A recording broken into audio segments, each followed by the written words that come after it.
London under attack. At least 6 bomb blasts rocked the British capital. I can see in front of me a red double-decker bus, the front half of which has been totally blown away. I heard a very loud bang, the lights went out and the carriage filled with smoke.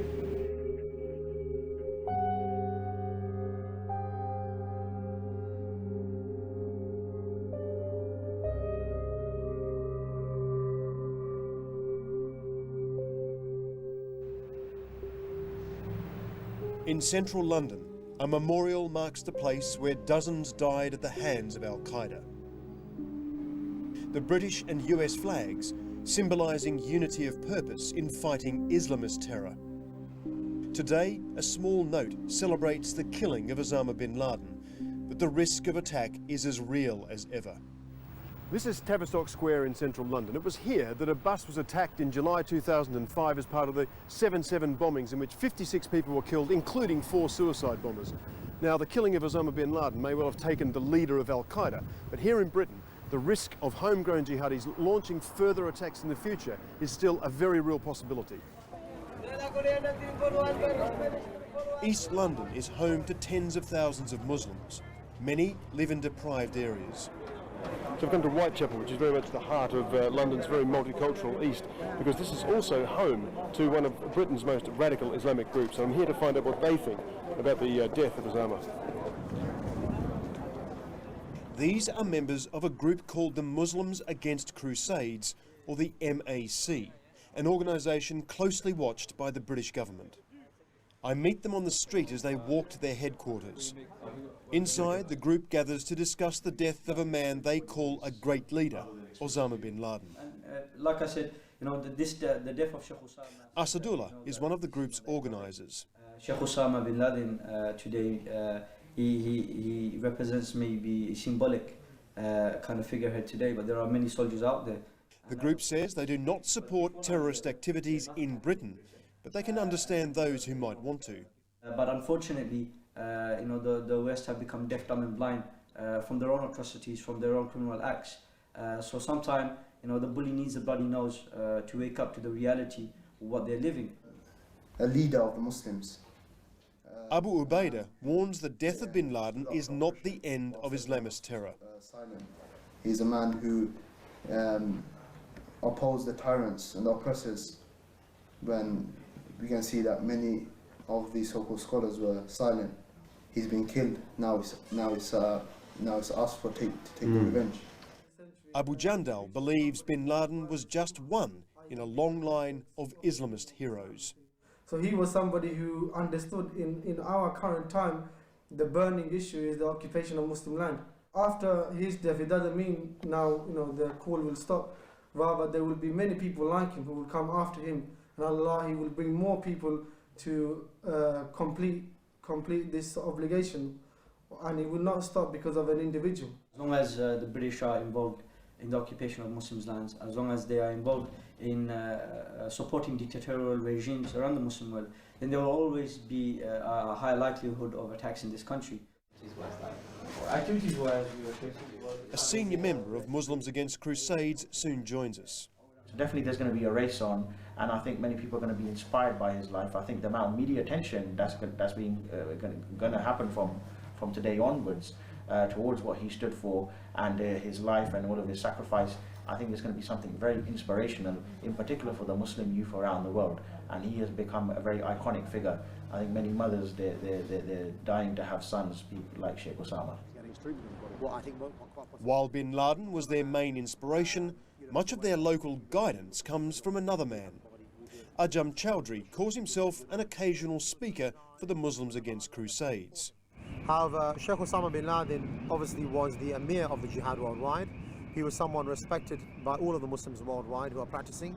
And, he left behind a legacy where the phenomenon of Al-Qaeda, in other words, the phenomenon of jihad and working and struggling to liberate the land and to defend life, honor and property, is now spread all around the world.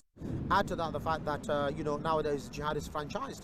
people like Sheikh Anwar al-Awlaki are saying you don't need to come to Muslim countries. You can do the operation wherever you are. Build a bomb in your own kitchen. So, you know, in light of this, I think there's a very, very high likelihood of some type of retaliation. You know, I think that the Muslim community have many grievances in Britain, and, you know, I think the British government is sitting on a box of dynamite and they have the matches in their hand and they're being very flippant.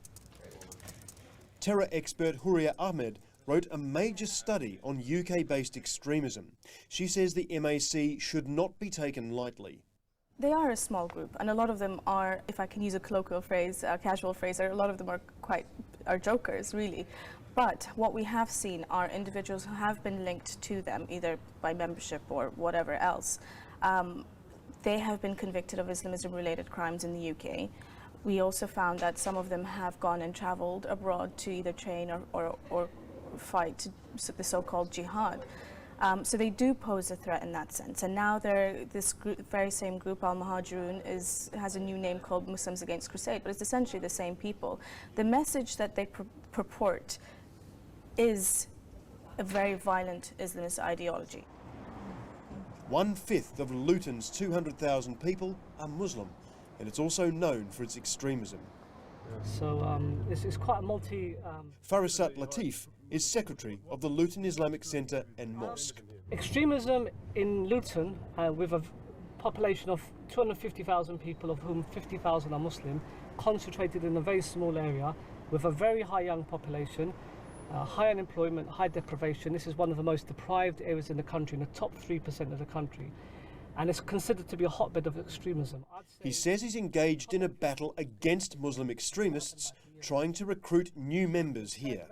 There's a small group of hardcore extremists, about 15 to 20, with a following of maybe about 50 young men, who are promoting a number of beliefs. One is pronouncing other Muslims, the Muslim governments and anyone who works for the Muslim government, police officers, civil servants, judges, all of them to be disbelievers, and by default it's permissible to kill them in the process of overthrowing them, and to establish an Islamic state that will declare global jihad, liberate Palestine, and basically, you know, bring down America, the West, Russia, the whole lot, really. That's the kind of call they're giving. So we're explaining to them that this is incorrect.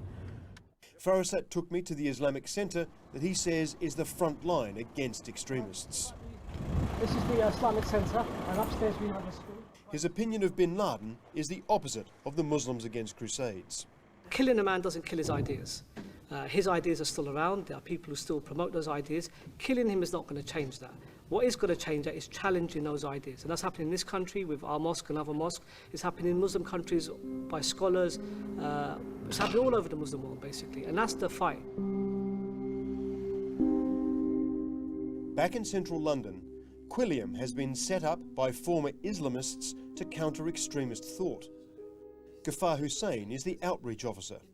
In some countries it's getting weaker, and in some countries it's growing. So if you look at, for example, places like Egypt, Algeria, even Saudi Arabia, traditionally hotspots, but right now it's quite unfashionable to be a jihadist in those countries.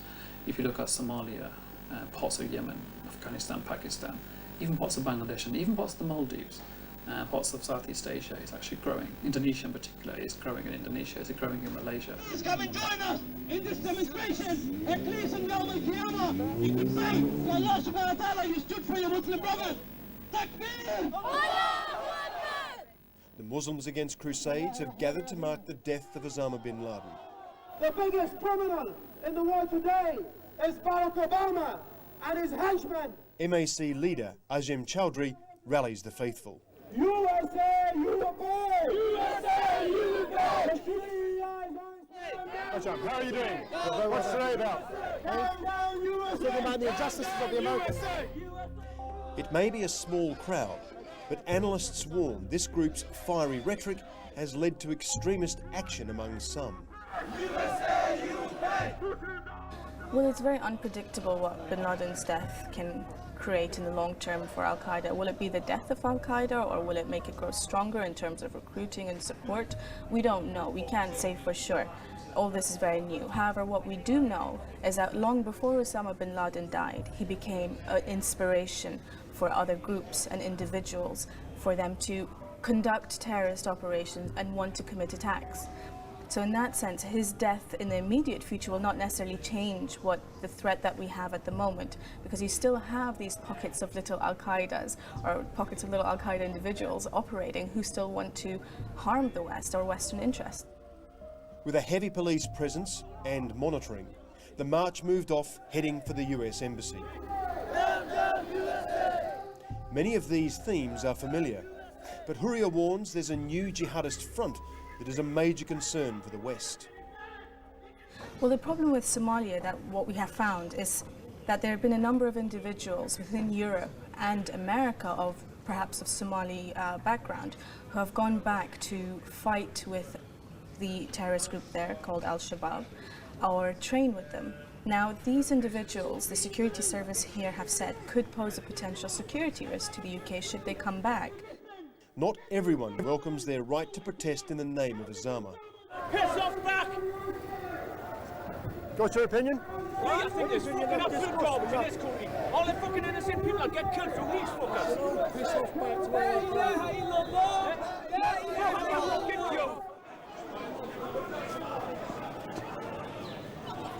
I don't need you doing that. Move away.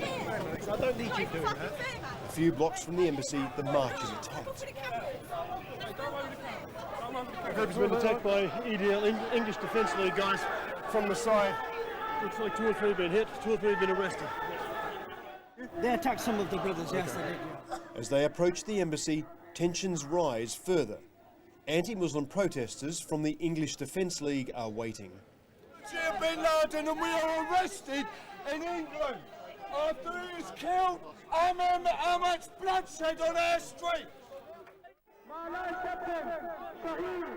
Right, so this is the small group of Muslims which are launching their prayer for Bin Laden. There's a large number of police here just outside the American embassy, and as you can see just over here is the English Defence League. We love the Navy SEALs! We love the Navy SEALs! We love the Navy SEALs! A group who basically are opposed to the Muslims being able to protest.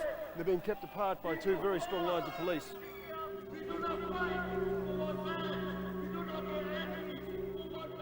After the second takbir, we make salam upon the Nabi sallallahu alayhi wa sallam.